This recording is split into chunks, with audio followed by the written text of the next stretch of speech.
ایک ابو جال کو لے لیں، دماغ میں شک تھا، حالانکہ حضور میں کوئی شک نہیں۔ ایک دن آ کے کہنے لگا کہ بتائیے میری مٹھی میں کیا ہے؟ تو نبی پاک صلی اللہ تعالی علیہ وسلم نے فرمایا اگر میں نے بتا دیا، کہنے لگا اگر آپ نے بتا دیا تو میں کلمہ پڑھ لوں گا۔ حضور نے فرمایا میں نے بتا دینا ہے پر تو نے کوئی نہیں پڑھنا، میں بتا دینا ہے۔ کہ بتائیے، تو حضور نے فرمایا چل سودا کر لیتے ہیں، اگر جو تیری مٹھی میں ہے وہی بتا دے پھر تیرا کیا خیال ہے؟ تو نبی پاک صلی اللہ تعالی علیہ وسلم نے کہا کیا بھئی ابو جہل کی مٹھی میں؟ تو اس کی مٹھی میں کنکر تھے، کنکروں نے کلمہ پڑھنا شروع کر دیا۔ جب کنکروں نے کلمہ پڑھا، پتھر تھے وہ، انہوں نے کلمہ پڑھا، ابو جہل نے وہ کنکر زمین پہ پھینکے کہنے لگا اوہو تیرا جادو تو پتھروں پہاڑوں پہ بھی چلتا ہے۔ اب جملہ کہنے لگا ہوں سمجھ لینا، ابو جہل گوشت کا آدمی تھا، کنکر پتھر تھے، پتھر کلمہ پڑھ گئے۔ گوشت پوشت کا آدمی تھا پر کلمہ، کیونکہ یہاں کیا تھا؟ شک، اس نے آگے نہیں بڑھنے دی۔ گوشت پوشت کا شخص ہو کے پتھروں سے آگے نکل نبی پاک صلی اللہ علیہ وسلم کی خدمت میں آیا۔ بلکہ وہ جو یہودی والی روایت ہے اس کے پس منظر میں بھی بعض محدثین نے لکھا ہے، اس کو بھی اسی نے بھیجا، کہنے لگا جاؤ نبی پاک سے جا کے کہو اگر وہ درخت آپ کا کلمہ پڑھے تو میں بھی پڑھ لوں گا۔ درخت، اب درخت ہوتے تو جاندار ہیں پر کلمے تو کوئی نہیں نہ پڑھتے۔ درخت سے بھی تو انسانوں سے کلمہ پڑھنے کی بات، اگر درخت پڑھے تو میں پڑھ لوں گا۔ نبی پاک صلی اللہ علیہ وسلم دور بیٹھے تھے، درخت دور تھا، اور امام سیوطی علیہ رحمہ نے لکھا ہے درخت بھی کیکر کا تھا۔ نبی پاک صلی اللہ علیہ وسلم نے فرمایا اس یہودی سے کہ تو جا کے درخت کو کہہ کہ تجھے نبی پاک بلاتے ہیں۔ فرمایا میں گیا تو پھر تم نے کہنا جادو کر کے بلایا ہے۔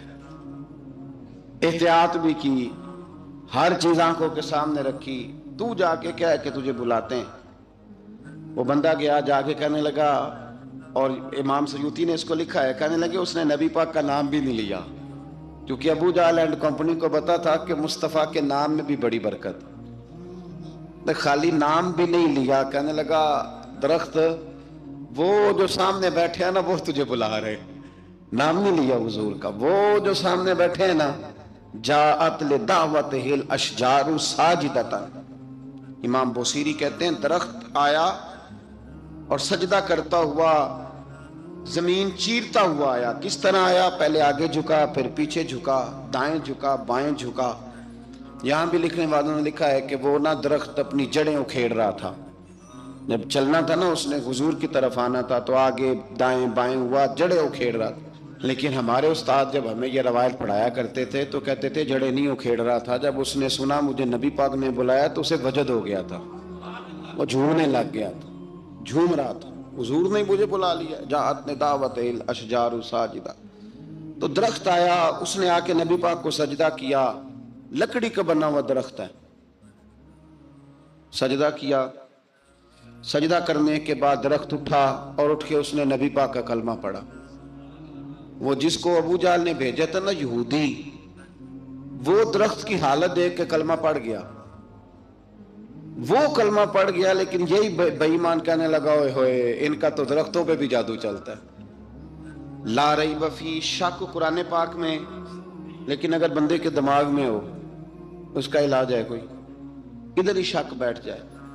میں سادی مثال دیتا ہوں کہ سامنے دیوار صاف ہو لیکن گرد اگر آئینے پہ پڑی ہو، دیوار صاف کرنی چاہیے کہ اینک کا شیشہ صاف کرنا چاہیے؟ ساری زندگی لوگ دیوار صاف کرتے گزار دیتے، ساری زندگی تراش خراش کرتے گزار، اپنی مرضی کی پینٹنگ کرتے گزار دیتے ہیں، پر اپنی آنکھ کی پتلی صاف نہیں کرتے، آنکھ کی پتلی صاف نہیں کرتے۔ کسی نے حضرت رومی سے کہا تھا حضور دنیا میں کوئی اچھا ملتا نہیں، فرمانے لگے تھوڑا رونا شروع کر تاکہ تیری پتلیاں وضو کر لیں، وضو کر لیں، وہ انہیں پتہ چل جائے کہ کتنے صاف ستھرے لوگ دنیا میں پائے جاتے ہیں۔ ابو جہل پھر آ گیا، کہنے لگا اگر آپ چاند کے 2 ٹکڑے کر دیں تو میں کلمہ پڑھنے کو تیار۔ اچھا یہاں بھی بڑی مزے کی بات ہے، اللہ نے پہلے کہہ دیا نبی پاک کو کہ ان الذین کفروا سواء علیہم اانذرتہم ام لم تنذرہم لا یؤمنون۔ محبوب یہ جن کی قسمت میں کفر ہے نا، آپ انہیں ڈرائیں چاہے نہ ڈرائیں، یہ ایمان نہیں لائیں گے۔